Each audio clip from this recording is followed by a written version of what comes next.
Here it is. Yeah, There it is. The car's moving. That's good. Amazing. Thank you. And I know that- Ricky Kej just called me introvert. No, Absolutely true. After we win the award, the Prime Minister meets all of the relatives of the award winners. When he met the award winners, he comes to me and he tells me, तेरी mummy अभी मिली मुझे वहाँ पर अच्छा और वो चिल्लाकर बोल रही थी कि मैं रिकी की माँ हूँ and then he told me that ऐसा ही गर्व होना चाहिए माता पिता को. Hello, good evening and welcome. This is the short form of the debate today.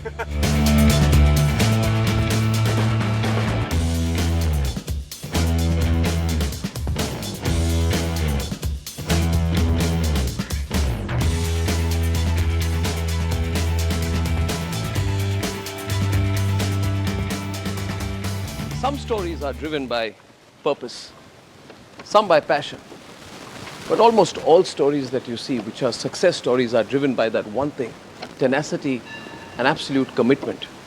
But more than that, such people who have these brilliant stories are people who have thrown themselves into what they do out of the sheer joy of doing it. Welcome to Mercedes-Benz Presents The New Business of Life. In this series, we're going to be looking at people who have done remarkable things, been trailblazers, had stories that were undefined and which cannot be put together in any definite construct of career advancement. These are the trailblazers. These are people I'm going to have to not study or research to talk to about, but I'm going to learn from them. And I really look forward to bringing you this series. Today, my friend Ricky Kej is joining me. Who doesn't know Ricky Kej? 3-time Grammy Award winner. Wherever he goes, he doesn't just take his music with him. Ricky Kej is an ambassador of India, rooted in its past and yet not transient but completely into the present. Ricky Kej is not just a friend of mine, but I think I consider him someone who defines the new India. Ladies and gentlemen, in the first episode of this series, Mercedes-Benz presents the new business of life. Welcome, Ricky Kej. Ricky, how are you? So good to see you. I hope you're having a great time on our campus. It's an absolutely beautiful campus. You like the campus? Absolutely, it's amazing. How have you been? Very, very good. Just happy to be here today. Would you like to say something to everyone right at the start about this? We say the new business of life. What is the new business of life? What is life for Ricky Kej right now? I guess it's always been about making music, making more and more music. Yeah. So that's what I'm speaking about it and trying to, in my own small, tiny capacity, make this world a better place through music. Yeah. And how do you call yourself, define yourself, Ricky? Are you a musician? Do you see yourself as a cultural ambassador of the country? Do you carry the weight of 3 Grammys very heavily or lightly on your shoulders? No, I've just been very fortunate to get critical acclaim for my music, and I always believe that all of this acclaim is, you know, a platform for doing bigger and better things, because all of my music has got some sort of a purpose. Yeah. And I believe that these critical acclaims and these awards help me spread that message further and wider, and also help me spread my music also further and wider. Last time we met, we were at the Bharat Mandapam and you were performing at the your beautiful event, Republic annual conclave, and I just found the crescendo, the excitement, the energy levels rising so amazingly. And as you were performing, everybody just came down there and started being part of the performance, right? No, it's amazing because I'm a completely different person on stage and off stage. Are you? That's what I always believe. Yeah, because I'm actually quite an introverted person. I'm quite socially awkward. But somehow when I'm on stage, everything just changes, you know. And I just want to entertain the audience. I want to make sure that they have a good time. And also I want them to resonate with the messages that I'm trying to, communicate through my music. I quite identify with you. I'm also Actually, people say I'm a different person on stage because I'm much nicer off the stage, they say. I've noticed that. But I don't know if I'm socially awkward. Okay. Really. Why do you call yourself socially awkward? I guess because when I'm in large crowds, especially at parties and all of that stuff, since I don't drink and I don't smoke, and so I don't partake in the sort of like in the norms of what would constitute a party. That's why I'm always awkward. I'm always standing in a corner with a soft drink in my hand, and and trying to make conversation. That's another side of Ricky Kej. I wish we'd known about earlier, but I feel quite the same actually. You know? Yeah. But maybe it's because you're very into what you do. I found that when you were performing, you were into the moment very, very deeply. And there was one moment when you started like jumping up and up like this. I saw that and I realized that he's got some anti-gravity shoes there going on. But you were lifting yourself up. The music was lifting you up, right? So in that moment, you're very much party animal, but perhaps an introverted party animal. What happens to you during a concert? I guess because the music making process itself has got that dichotomy, because you're sometimes in front of 20,000 people, 40,000 people performing. Right. But the music making process itself is just me alone in a studio for hours and days together, you know, just sitting down in a dark room and making music. And so I enjoy both those aspects of it, sitting down alone in a very peaceful way, making music, and then later on performing this music to like thousands of people all over the world. Yeah. Just last year, for example, in 2024, I did more than 70 concerts in 30 countries. Yeah. So I love that aspect of it, but I also like the aspect of sitting alone and actually creating the music. Yeah, wow. Let's talk a little bit more upstairs. Yeah, sure, let's do that.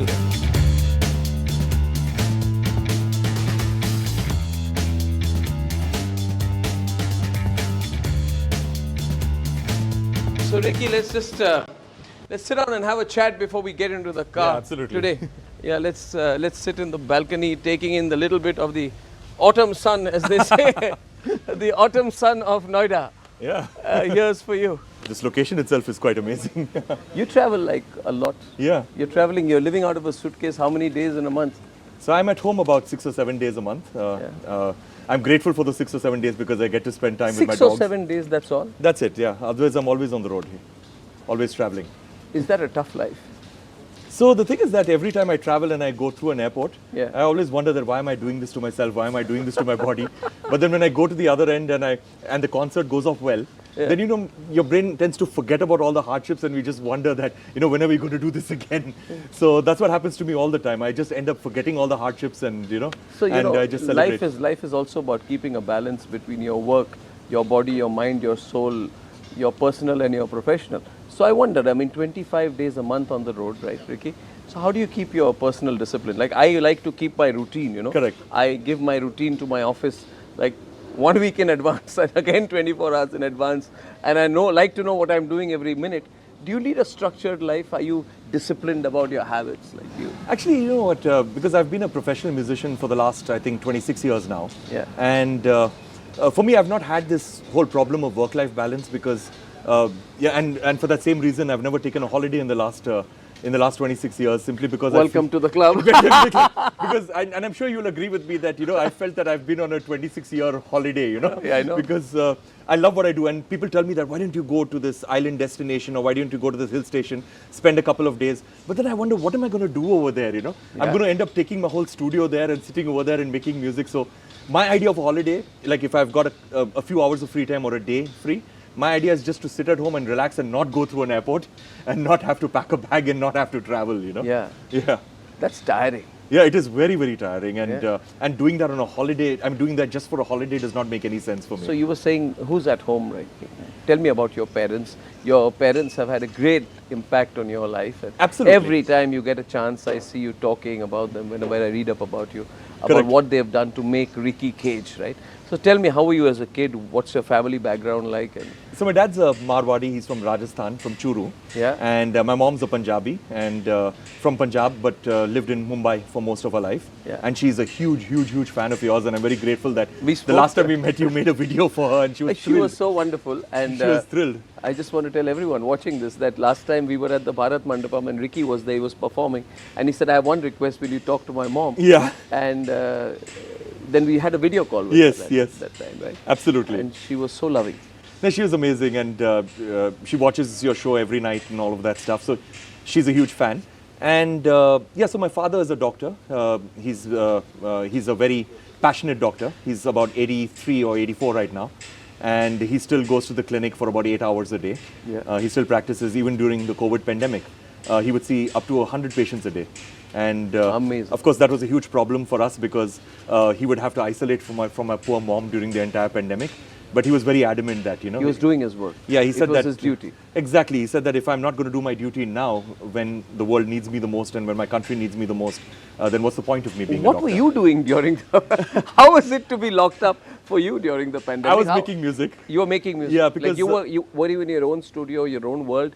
Did you do it remotely? Did you talk to people? Yeah, exactly. So the thing is that I'd won my first Grammy in 2015 for an album that I made called Winds of Samsara. And for the next 7 years, there was always the desire to make a follow-up to that. But because of my touring schedule, it was impossible for me to sit down in a focused manner and make an album. But then when the pandemic hit in 2020, that presented itself as an unfortunate opportunity for me to sit down at home and create new music. And that is how my next album, Divine Tides, was born. And I got to collaborate with the great Stuart Copeland for that album. I reached out to him in Los Angeles. I've been a childhood fan of his, and I had posters of him on my wall while growing up. So that is how big a fan of his that I was. Stuart Copeland.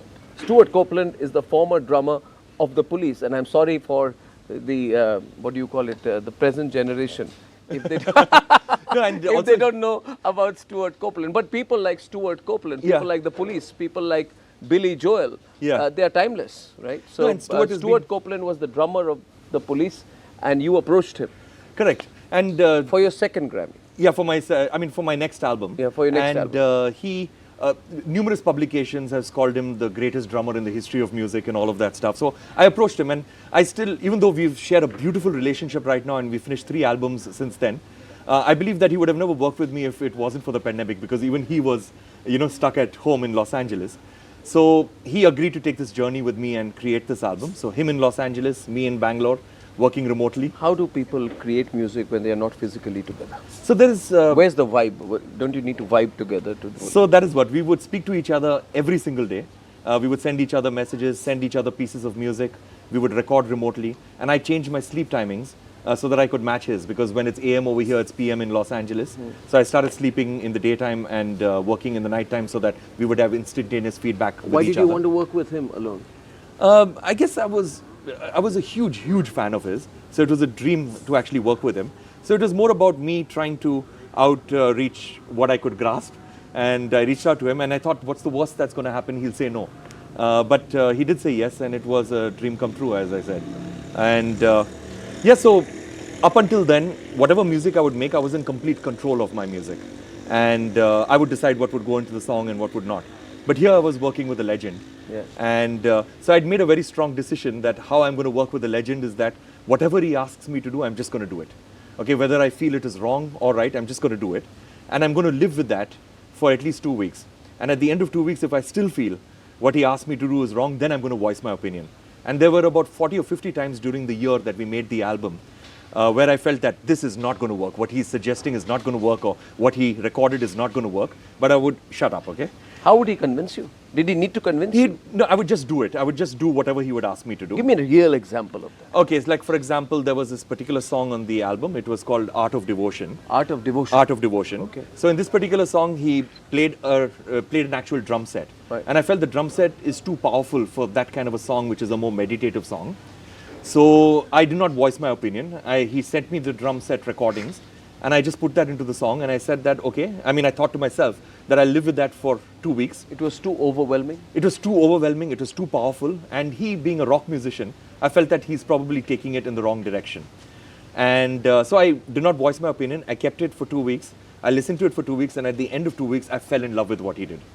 And I realized that sometimes, we as artists and we as composers, we fall in love with our own ideas, so much so that we can't look at another perspective. Yeah. But when we live with that perspective for long enough, we start seeing things from that perspective. Yeah.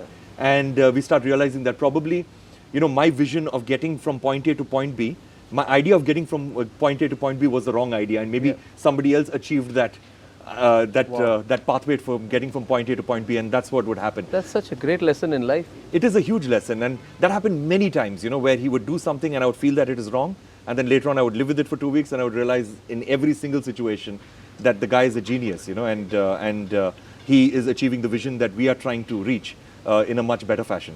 Wow, that's fantastic. Yeah. That's the story of that amazing tie-up with Stuart Copeland and Ricky Kej, ladies and gentlemen. At that point, we are going to go down into that beautiful Mercedes EV that is waiting there for us. And I'm going to take you for a drive. We're going to go for a spin. I don't do this often, so I hope you trust my hand on the wheels today. No, it'll be an honor to sit with you in the car. Let's take the and chat be driven forward. around by Arnab. Oh, wow. Wow. Thank you. Thank I'll see you. you in a bit. Let's go there. Come.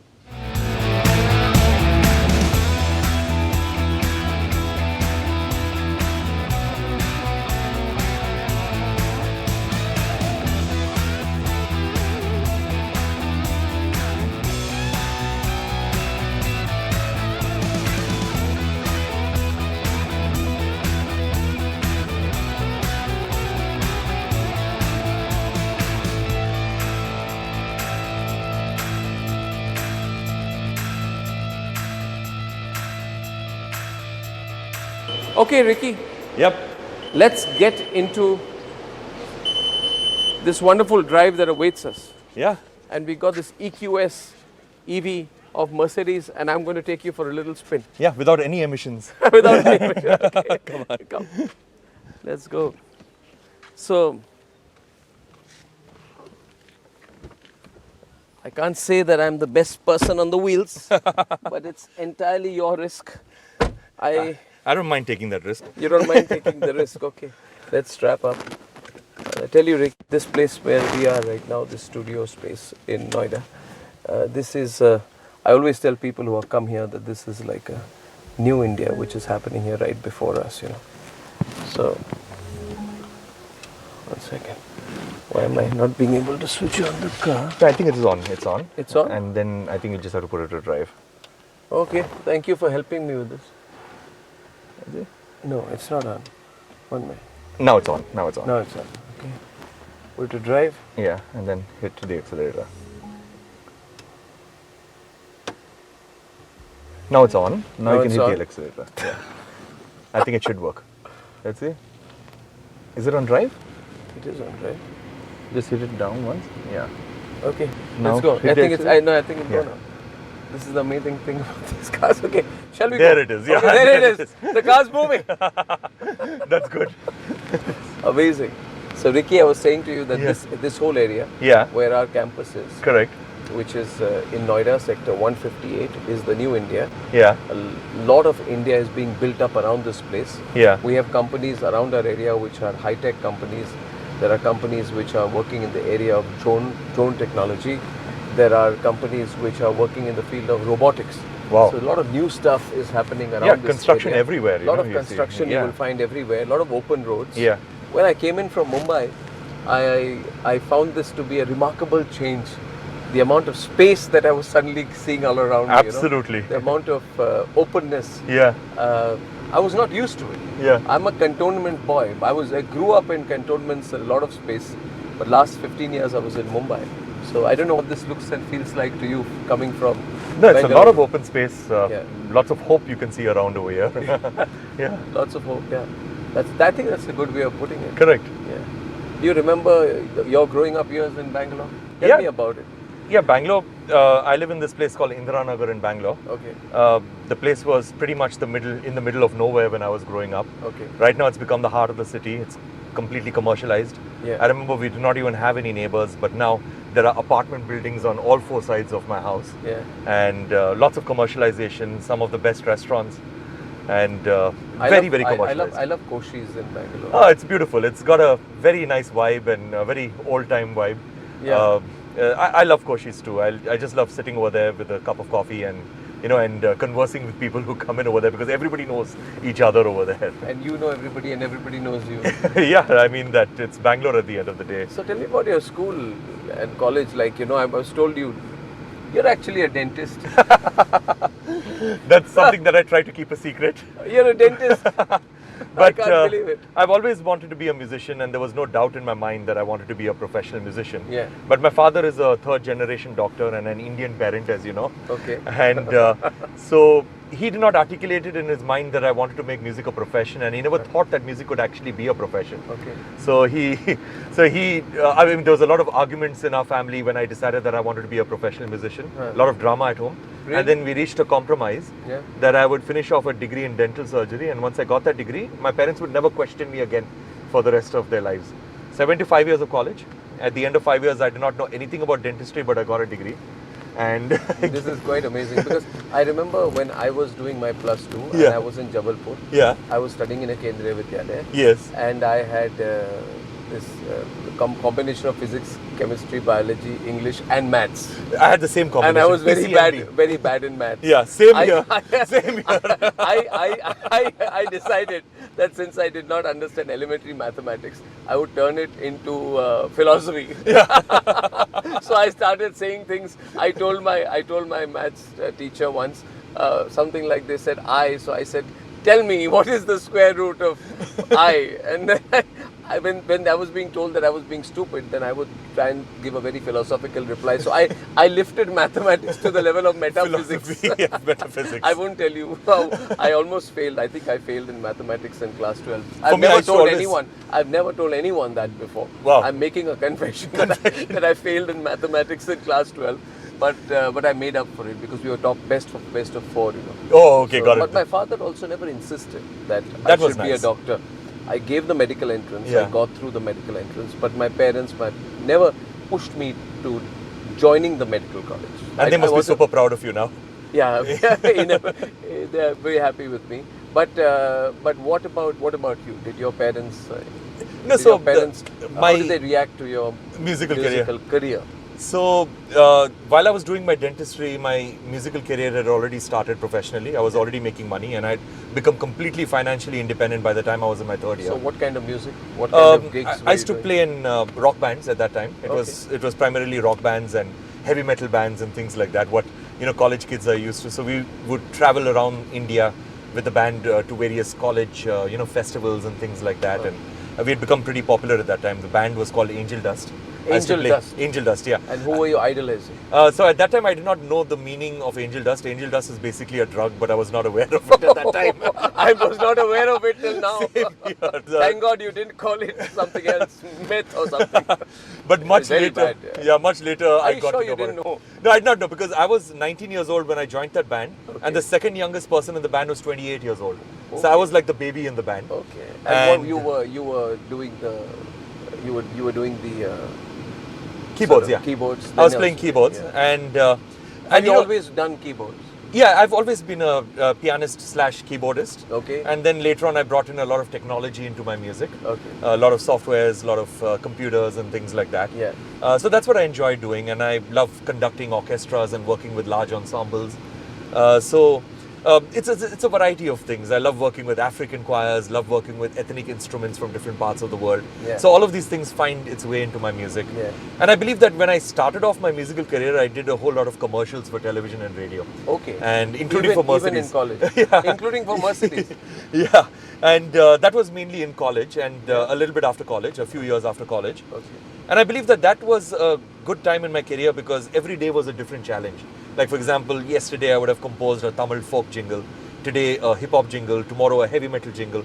So I'm in touch with all of these different genres of music. Yeah. And, and it's almost like an exercise because when you go to a gym, the more you go to a gym, the better you get at it. Yeah. That's what I realized about music too, that the more I would compose music, the better I would get at it. Yeah. So it became a really good ancillary music education for me, doing these commercials and working with different professionals pretty much every day.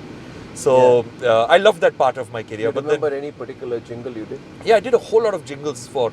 How would you compose a jingle? Oh, so What was the moment of epiphany in these things like? How does it happen? So the thing about composing for jingles is that it's not about getting extremely high on creativity. It's about being correct and wrong for a brand. And during those days when I was working on commercials, it was a lot of hard work because I would wake up at 7 o'clock, get a brief from a client in India on an Indian brand, wrap that up by about 2 o'clock or 3 o'clock. Yeah. Then get a brief from a client in Europe, usually France or That Germany. many clients? How old were you? I started off doing jingles when I was 19 years old, and I continued till I was 32 years old. Yeah. Oh, really? Yeah. So I You did were a whole like lot. jingle man for 13 years, so obviously more than you 3,500 were of very them. good at it. I was very good at it. You must have made a big name in it. Definitely. And I there must was- be one particular jingle that was your moment of epiphany, like the one which gave you that big breakthrough moment after which you I did a lot of them. I mean, it's very difficult to remember Any those particular jingles. ad? Like almost all the TVS commercials from during that period of time. Wow. A whole lot of jingles for Vodafone, for Airtel, for McDonald's. What did you like about jingles? It was about the challenge of working on a different jingle and a different genre of music every day. Short form? Also the short form nature of it, because you have to pack in a whole lot of stuff into 15 seconds or 30 seconds, so you understand the value of time, you understand the value of storytelling in a short duration of time. And I guess that's what also carried on into my music and my professional life, that I don't waste people's time when they're listening to my music. Because if a song needs to be 3 minutes or a song needs to be 2 minutes, it is 2 or 3 minutes. I don't unnecessarily elongate it and waste people's time when they're listening to my music. And it's the same with my concerts. My concerts are very concise. I wish I could say the same. Hello, good evening and welcome. This is the short form of the debate today. I will have only one question and listen to the rest of it. Thank you, good evening and good night. I have this bad habit of going on and on and on and on and on. I have turned going on and on into an art form. No, but that... I just keep going on, and I keep getting into it. Like when I debate, I pick up a point, I pick up 3 points, and I make debate into a refined form of haranguement. I almost harangue people with my questions, but I enjoy it.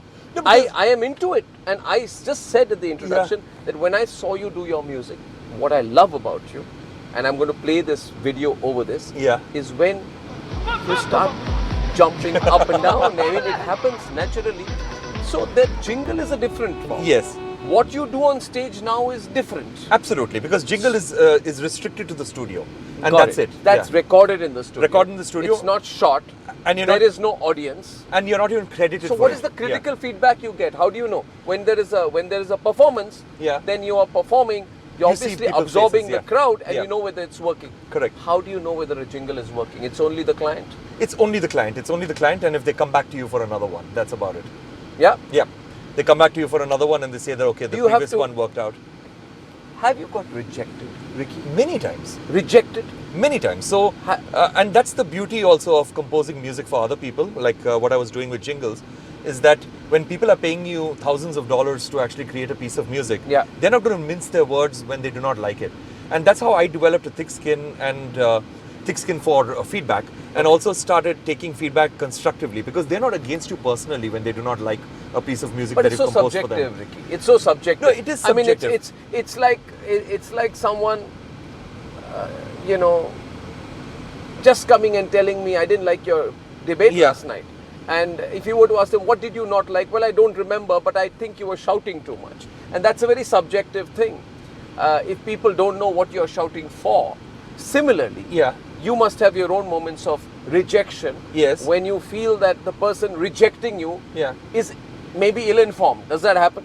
No, see, at the end of the day, when I'm making music, I'm opening myself out to criticism, because I'm putting out my work out there, and people may like it, people may not like it. But what I feel is that when you're taking criticism constructively, we develop these mechanisms for understanding criticism. Like, if I'm making a bhajan, let's say, and a heavy metal guy comes to me and says that that's a very slow song, then I know that I'm not supposed to take that, in the spirit that he meant it or she meant it, because they've got a different style of music that they particularly like. But sometimes, like for example, I put a flute melody into a song, and in the back of my head I'm wondering that should I have done that or should I have not done that, and then somebody gives me feedback that I did not like that flute melody in there. Then immediately I know that, all right, probably what they're saying is right, because I myself felt that way.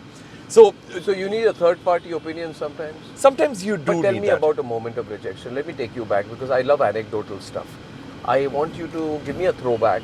Because through this conversation with you, and through all these conversations that I'm going to have, I'm going to try and learn about life through the lens of other people. So I would like to ask you about any moment of rejection.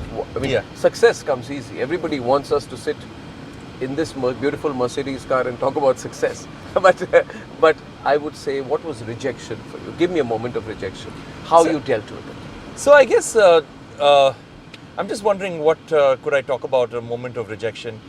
When it comes to commercials, there have been numerous times where I had to rework on commercials multiple times. Yep. I cannot remember a single, a single instance because there have been many and they don't come to my mind really well.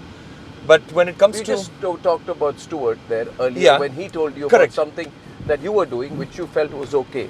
Yeah.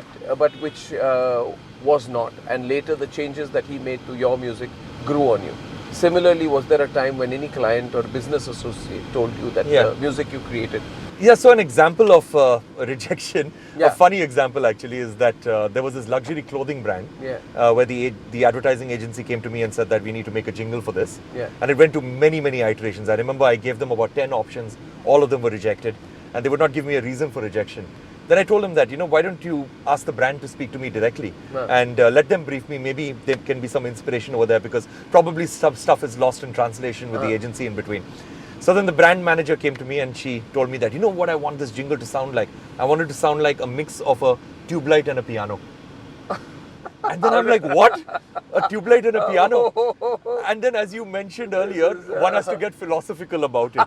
And then I'm wondering, what does she mean by a tube light and a piano? Maybe the unsurety of a tube light and maybe the grandness and the luxury of a piano. So that's what I did. I feel sorry for you. I created a piece of music on the piano, which had a lot of unresolved moments in the melody, and that's what I created. And it actually got approved, the piece of music.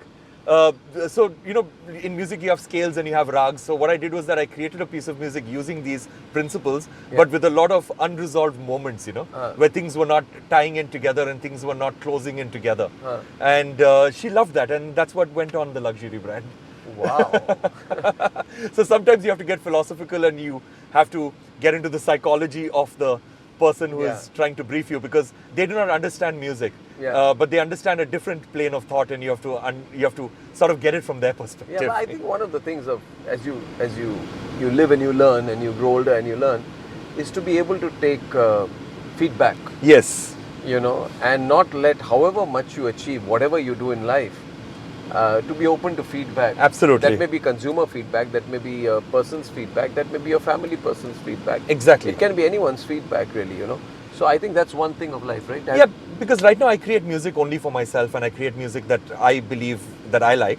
Yeah. But at the same, even when you're creating that kind of music, you still need to take feedback. Yeah. Because you still need to know whether people agree with you or people disagree with you, or is this music being liked, or am I just being absolutely delusional? Yeah. So I believe that the most dangerous thing for an artist is to be delusional about their own art, and a lot of people end up becoming that way, where they feel that I'm creating this music which is absolutely wonderful, and why aren't people liking it, Yeah. And that is when people just become delusional about their own art. Yeah. Yeah. Well, I mean, stars and celebrities are often delusional about things. Yes. Once I went to a Star. Yeah. And the Star was then about 42, 43 years old. That's about over 20 years back. Okay. Big Star. And I happened to ask the Star, what do you think about retirement? Oh my God. And That's a wrong question. I think I said, and I have again this habit of haranguing people. So I'm not a film journalist, so I kept asking the person, what about retirement? And, we are interviewers, we know when we are touching a raw nerve. Yes, exactly. And I saw a sense of discomfort. Yeah. So I dug my knife in it. And You went further. I went Go for the kill. I said, but what about retirement? Why not about retirement? I pushed it so many times that the person then ended up saying that I will never retire. I will continue on and I'll be like a candle in the wind, and he got philosophical about that. But I think I remember this interview. You remember? And the Star wrote a blog after that on a .com. We used to call it those days a .com, and said there's this stupid reporter who came to me and asked me these stupid questions. But the fact is that I think that what you've done, particularly the recognition you got last 10 years. Oh, thank you so much. Hats off to you. Can't Thank take you both so my much. hands off the Thank wheel. you so much. But what an amazing job. Tell me about that level of recognition. When did you know? When did you know? With no false sense of humility, Ricky. I know your mother is watching this. But no false sense of humility, Ricky. When did you know that I am doing something marvelous? I think it's important to say, I tell myself, by the way, before I go on every night, that I'm going to do a marvelous program. So I've got to motivate myself. Did you feel at some point of time that global recognition was on its way for you, that it was happening, it was destined to happen? Did you ever have a sense of destiny at any stage in your career before the Grammy? I would not before say the first Grammy. I would say not a sense of destiny, but while I was doing these commercials for television and radio, I was also making my own albums. Okay. And I think it was 2001 where I was signed up with an American label, that is Universal Music. Okay. And that is where I felt that, okay, my career is taking off somewhere, because I'm signed up with this international label and they're marketing my music. Ended up doing 15 albums with them, and over a period of years. 15 albums? 15 albums with on them. like a contract? On a contract, yeah. Okay. And then how much time between each? usually about 1 or 2 albums a year. Sometimes 1 album, sometimes 2 albums a year. And they did a fabulous job of marketing it, putting it out there. But unfortunately, these albums were never released in India, because India is predominantly a film market, and people do not feel that, at least during that time, that music, especially instrumental music, the kind that I create, will actually work in India and people will actually listen to it. That's so true, because Ricky, you know, up till you got your Grammy, Yeah. I think you were better known outside India Yes. than in India. Correct. Right? Almost. We got to know you in the last, say, 10 years? Yes, exactly. 9-10 years? And that was also not because of the Grammy, because after I won my first Grammy, Prime Minister Modi called me to his for a meeting, for a quick photo op. I know And that quick photo op ended up being an hour-long discussion. Yeah. And then he tweeted about me, and that is where people started recognizing me in India. And that is where people started actually... Prime Minister loves you, right? I mean that I'm really, really grateful for He's his got a bond love. with you. Yeah. He really has an affection for you. No, and same with me actually. I absolutely respect him, and I consider him to be a really important part of my musical journey and my musical career. He's been a thorough inspiration on me. Wow, that's great. We feel the same way Thank about the you. Prime Minister. But can we just go back again Yeah. to why you were better known outside India than in India? So the What thing was is that going on? If you look at, it's something that I would call, something that I've coined the Ravi Shankar syndrome, okay? The Okay. Pandit Ravi Shankar syndrome. Yeah. Now, everybody knows who Pandit Ravi Shankar was. Oh, yeah. Greatest sitarist ever, Yeah. one of the greatest musicians ever in the history of India. Yeah. Bharat Ratna winner, highest civilian honor. Yeah. Daughter is Anushka, daughter is Nora Jones. Yeah. But I challenge you this. Ask anybody in India, anybody on the street, name one album of his. Nobody can name an album of his. And that's the reason why he moved abroad, because probably he felt that he would get more respect for his pure Indian classical music outside of India than in India. As a solo performer. As a solo performer, or as collaborating with other people too. And it's not just with classical musicians, it's also with tribal and folk musicians. There are so many musical forms that predate Indian classical music, like tribal forms of music from different parts of India, whether it's Odisha, whether it is northern Andhra Pradesh or Karnataka, Tamil Nadu, or even the northeast or Jammu. And these musical forms have existed for thousands of years, and the songs have been passed on from generation to generation orally, and nobody's ever documented these songs. And these songs are in the threat of extinction right now. And that is something that I've been working very hard on, of trying to document these songs, meeting these folk musicians and recording them, so that at least the songs live on. Because that's the thing about digital technology nowadays. If you have a song and it's on the internet, it's going to live forever. Yeah. Unless a comet or an asteroid hits the planet. So that was fusion in your form. And was fusion that you were doing, was it fusion that you did before 2015? Correct. It has always been fusion, because I love bringing different cultures together. And it's not just like, electronic music with Indian music, but it's Indian music with an African, let's say a Zulu African choir, or with a danbao player from Vietnam, or a Celtic folk singer. I like bringing these different cultures together. I'll give you an example of that. I remember in 2016, there's this musician, a violin player in Algeria, who I was a huge fan of, and I'd seen him perform live at a festival, and also seen him on the internet. Yeah. And I really wanted to collaborate with him. Yeah. So I flew to Algeria, and he only knew Arabic, and I know English and bits and pieces of Hindi, and it was very difficult for me to to communicate with him. And our reference points were so different that even sign language was not working. And it was a very frustrating experience for about 2 hours, because I was not able to convey to him as to what I wanted. And even when I wrote notations, he could not read classical music. So when I was about to give up, I just started playing on the piano. Okay. And then he pulled out his violin and he just started reacting to my piano. Yeah. And we did that for about 1.5 to 2 hours, and that became a song on my album. You recorded the in whole Shanti thing in a Samsara. professional environment? In a professional environment. We just sat together, we were in the studio the whole time. And I just kept playing the piano, he just kept reacting to the piano, and it became a beautiful song. Yeah. And so that, so I guess, bringing cultures together, communicating through music, showcasing how, music actually brings the world together. Live performances? Same thing with live performances. When I do, a lot of my live performances feature musicians from different parts of the world. A Vietnamese musician, a Ghanaian musician, a South African musician, a South American musician coming together, creating magic on stage. And it's amazing. And also I've got this other theory about my live performances, and you've seen one of mine at the Republic Conclave. Yeah. I only work, it's a secret that I have, I only work with musicians who are better than me. So every single musician who is on stage with me is a better musician than me. And that is a very, very strong principle that I follow, because that's the only way I can How work. do you define better in music? A person who can improvise better than me, a person who has got better musical theory knowledge than me, or a person who has got more experience than me. So these are the kind of musicians that I love working with. Yeah. And I end up learning from them, and more importantly, they make me look good, I think you're fantastic. I think you bring together an incredible tapestry, a wonderful melange that is a rare gift. And it's like, I would say, Zubin Mehta, the keyboards, the present day environment, the London Philharmonic, Yeah. the Elvis Presley vibe. All blended together. All put together. No, And but there is something about live music that just I find so uplifting. At least AI is not going to steal that job No, you of can't do musicians. that. You can't do that. You can't do that. I was telling you before we got into the shoot Yeah. that I have found music my go-to in my most sort of solitary moments. Yeah.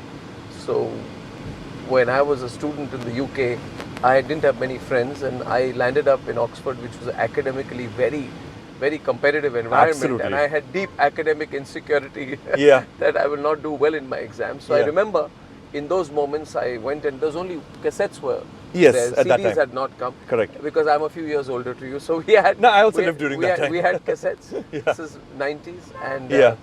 I remember I went and came back very proudly with a Radiohead cassette. Okay. And the rewind button. Yes. there. And I would know exactly how to rewind to the first that note, point, yeah. first note of Radiohead and the creep.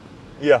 And I don't know, some songs just lift you up, and I like songs that are a mix of soulful and at the same time very strong lyrics. No, and Radiohead's Creep is the best song for introverts because it actually defines what an introvert is, Thank you. Thank you. And I know that Ricky Kej just called me introvert. No, absolutely true. I And believe can that you're tell an you, introvert, I believe I am an introvert. And I believe that if you have ever got to understand what an introvert is, Yes. you've got to put your own picture over the over the soundtrack of Creep. Creep, yeah, absolutely. What's your favorite? No, I mean that if you talk about Radiohead, I love Creep a lot, but my favorite song of theirs is Street Spirit. Yes. It's a beautiful song, beautiful melody, very good guitar playing. Yeah. And I've been a huge fan of Nusrat Fateh Ali Khan growing up. Yes. Ustad Nusrat Fateh Ali Khan. In fact, for me, I've got a moment, when I was in the 6th standard in school in Bangalore. Again, we had cassette tapes and we had Walkman. Yeah. And I remember a friend of mine brought his Walkman to me, put headphones on my head, and played me a song called Tadhim from an album called Night Song, which Nusrat Fateh Ali Khan did with Peter Gabriel's record label. Yes. And I listened to that song. It was a 6-minute song, and I started getting tears in my eyes when I was listening to it. And I was wondering, I'm not happy, I'm not sad, why am I getting these tears in my eyes? And then I realized that I had something known as a spiritual moment, Yeah. where my primitive brain could not understand the beauty of this music, and I was having an overwhelming experience, so overwhelming that my body, the only reaction that it could have is just putting out tears, in my eyes. Wow. And that is the moment when I realized, because I was already playing music by then, that is the moment when I realized that I want to have this effect on other people. Yeah. And I want to be a professional musician. Yeah. And music has always been a part of me. Like even when I'm talking to you right now, there's sort of like a background score that is being composed along with me. When you put on the indicator, the tuck tuck tuck sound, that is a rhythm for me. So everything in my life is about music. Nature is about music. Everything, so music defines me. Wow. I think that's true. You can play a soundtrack over almost everything. Correct. And I think music has this ability. Music would have the impact of amplifying your mood. Correct. Or changing a visual. Yes. I think the same visual with different sets of music would, like if you're looking at the road ahead, with it, the music would define our mood and define the moment. That is the beauty of doing scores for movies, Yep. That you could have a comedy soundtrack and people would have a completely different impression as to what is going on screen. Yeah. And you could have like a dramatic soundtrack and people would feel like, okay, something's going to happen now, Yeah. So... I just want to tell you, Ricky, that it's really wonderful to be driving around with you. Oh, this is an unusual start to my day. Rather than a business meeting or even an editorial meeting, I'm truly enjoying this. And I'm enjoying it thoroughly. Fantastic to be with you because I think you're such an authentic person, and that's important. I find that to be the most important quality in people. The first thing I see in people when I meet them is, are you comfortable with who you are, or are you constantly pretending to be someone else? And I find authenticity to be a very important thing. I was a great fan of the great actor Irfan. Yeah. And what I admired in him deeply was his absolute authenticity, the way he was. There was no pretense. Absolutely. Absolutely no pretense. Once he came on my program on an issue regarding fundamentalism, and he took on the fundamentalists in a way that got him into controversy. But he didn't change his line. Yeah. He just was happy with what he was. He couldn't give a damn about what people thought. And I think that's so important. Now, is it possible to remain authentic as a public personality, a performer, a celebrity like you? Is it possible to remain authentic, or? It depends actually, because if somebody wants to be a part of the mainstream industry and and appeal to billions of people all over the world, then it becomes difficult to be authentic simply because you have to reach out to a large audience. You cannot alienate a part of an audience. And and sometimes you have to pander, sometimes you have to have a one-size-fits-all approach to your art itself. So your art itself cannot be authentic to yourself because you're constantly thinking about what other people want you to make. Add in a popular element. And things like that. And you have to look at current trends. Whereas for me, I create music which is of a niche genre.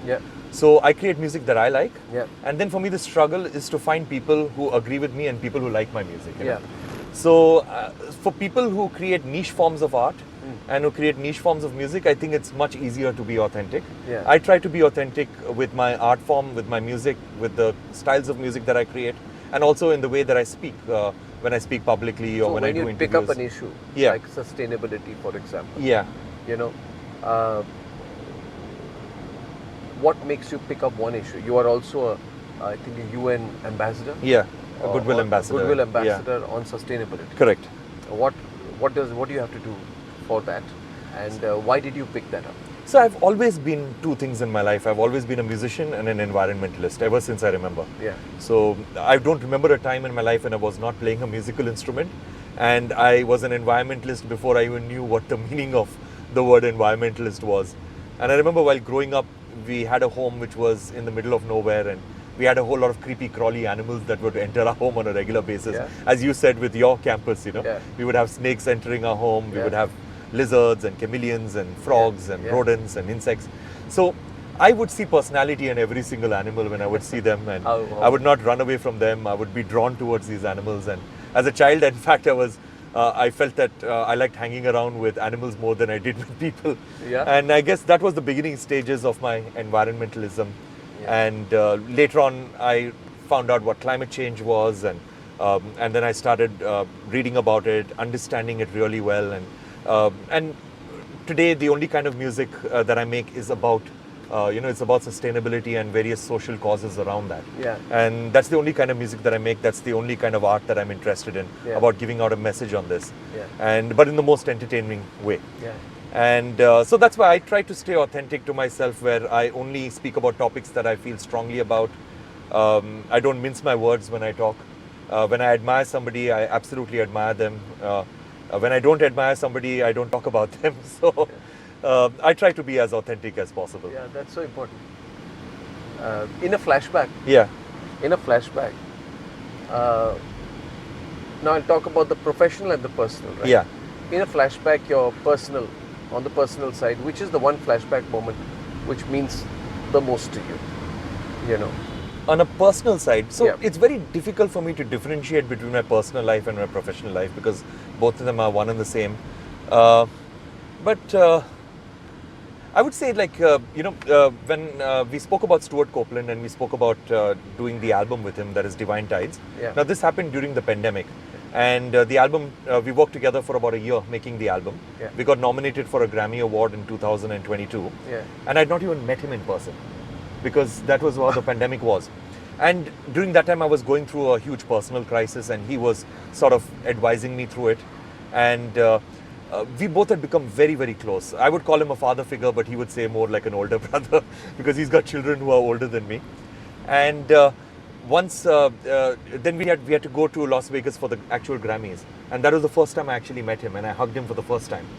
And that was, I think, a deeply personal moment for me, because after having gone through that entire album, going through the pandemic together, speaking to each other every single day, becoming so close, emotional tribulations with going him. through my own emotional tribulations through him, and actually meeting him for the first time in person, hugging him. Yeah. That was a beautiful moment for me, and I'll never forget that moment.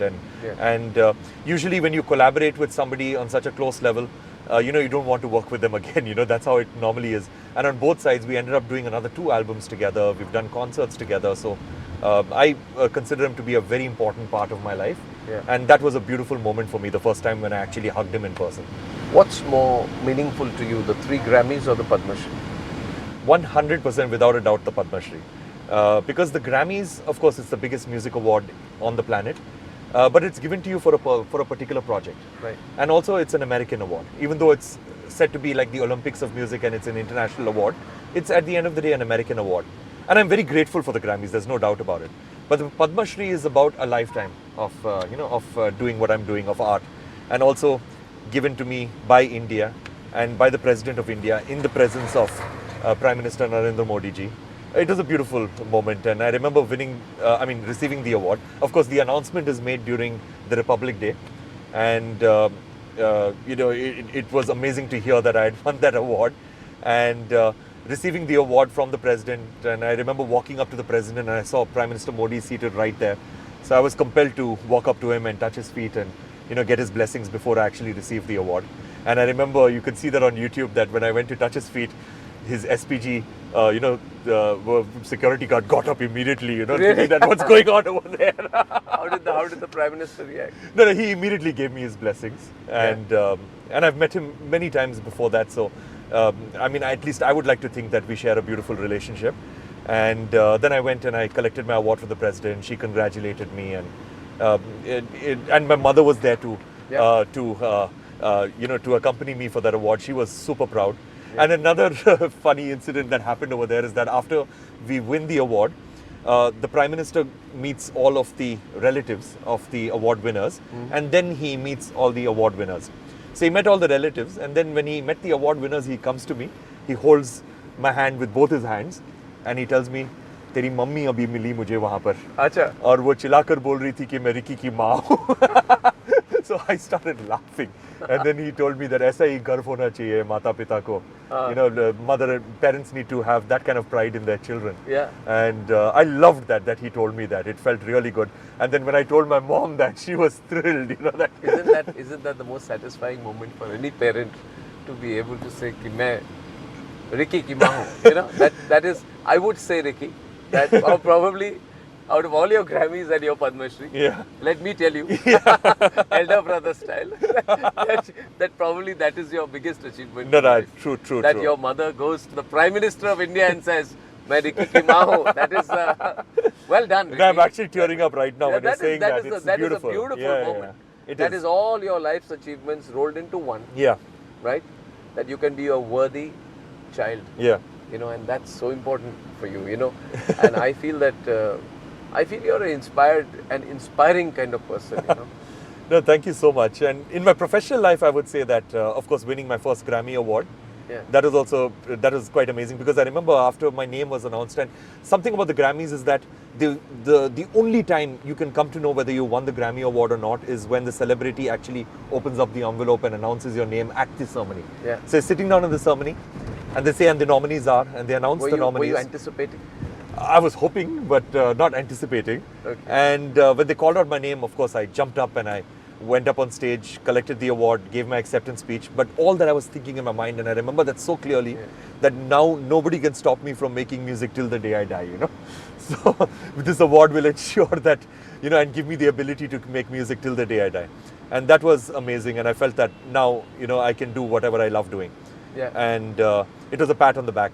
And another, I would say, even more important moment in my life was in 2019, I got to do a concert for our Indian Army at, you know, in Ladakh to celebrate 20 years of Kargil Divas.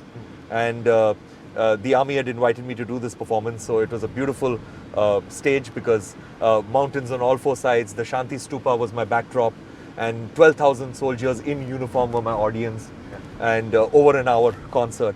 Yeah. It was absolutely beautiful, and I remember it was about 8 or 9 days before Section 370 was declared. One second, we take a turn. Yeah, here. let's take a turn. Okay, let's take a turn here. Oops. And let's slowly start heading back. Are you liking this part of the country where I'm taking you? Yeah, nice. Okay. So, sorry, I've created a bit of a traffic jam on this turn. That's all right. Yeah. So you know, Ricky, what you told me when you got the Grammy, you felt that nobody can stop you from making music till the time you die. Yeah. Right? And that's a similar feeling I have. I mean, you know, one of the reasons people said, you were an anchor, you were an editor, you ran a good channel, you were doing well, why did you launch a network? Yeah. I said, just because, so that I can't be sacked. Because I have this perennial fear of being sacked, because I'm a very sackable kind of guy.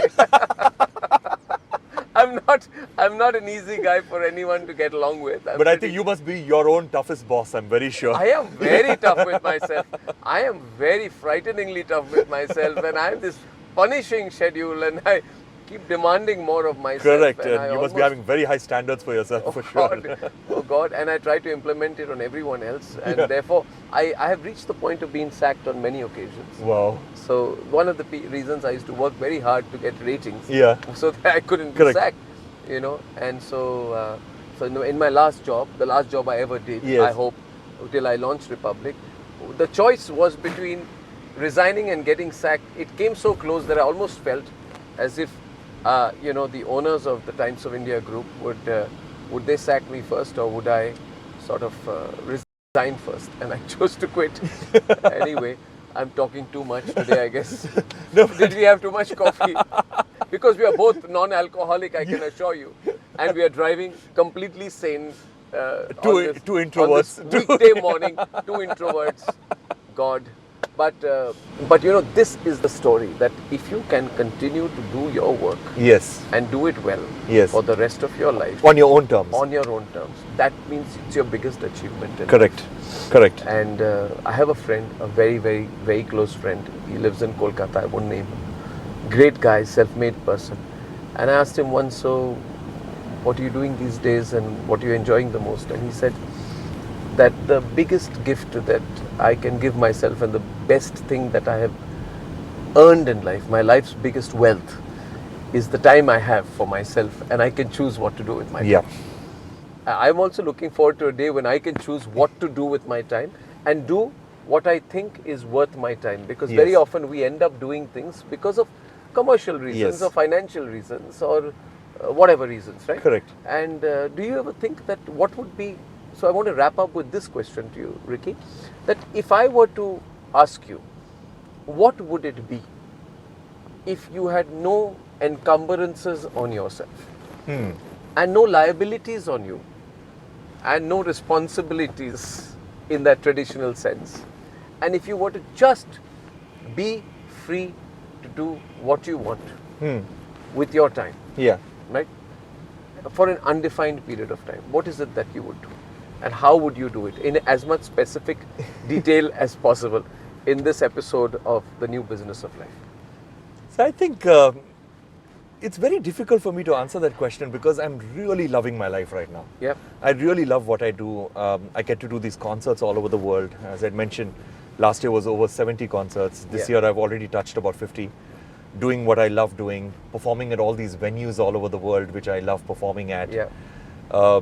And getting to make the music that I love making. So I guess, it's very difficult for me to imagine myself in any other position than I am in right now. Yeah. Because I'm not interested in being a major celebrity or something like that. I do not want to be a major influencer. I just want to continue making the music that I love.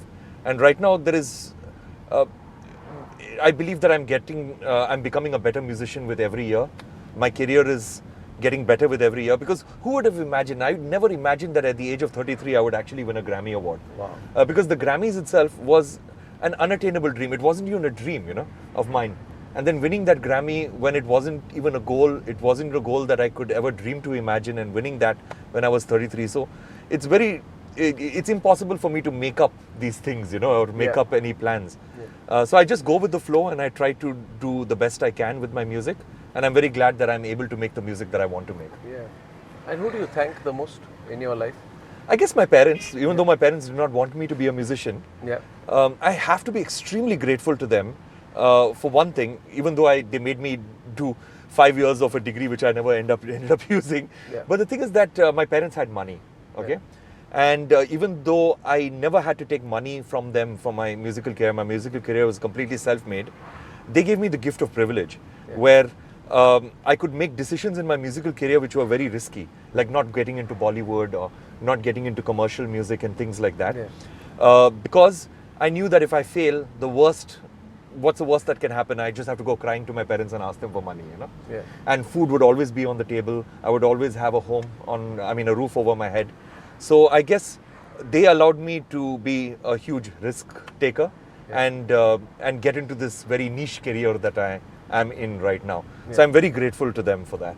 Yeah. Yeah. And Ricky, my last wrap-up question to you. And do you see the amount of greenery out here to left and right? Yes. Isn't this fabulous?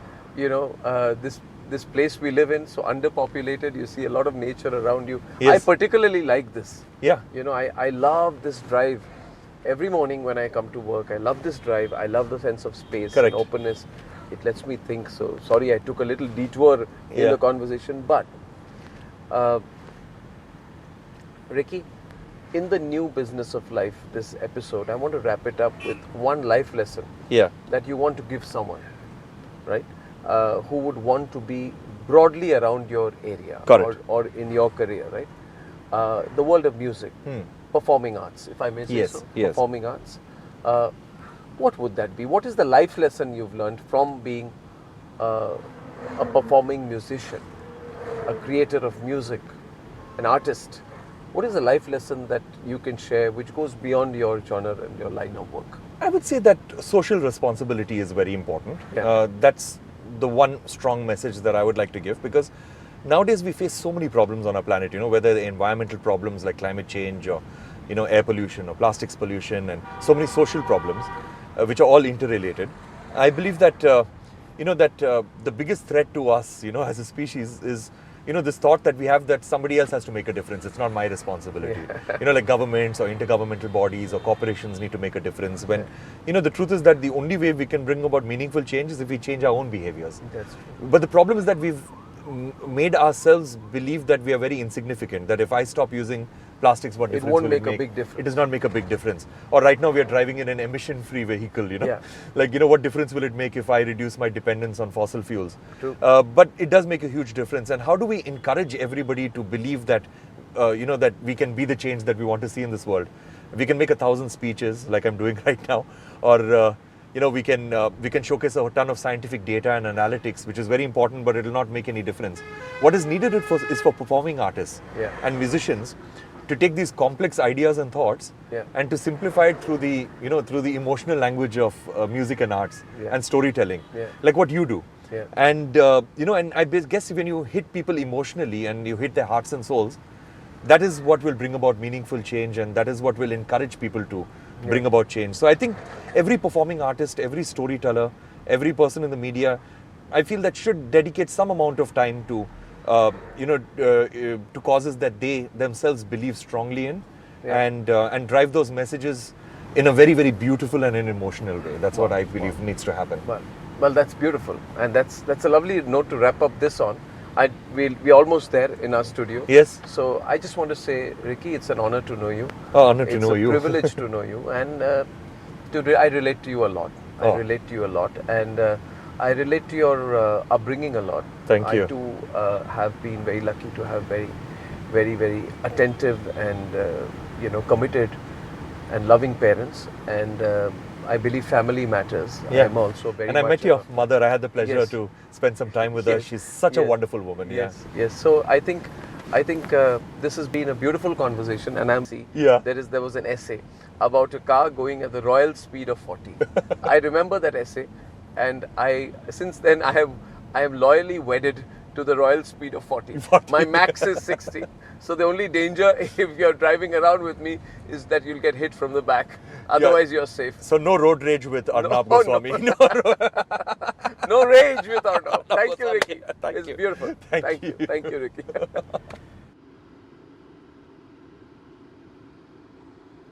I must say it's a very nice car to drive. So Ricky, this is fantastic. We're here. And as we return to the Republic campus, I just want to wrap up this episode. Let's switch this off. Yeah. The car is off. Wrap up this episode of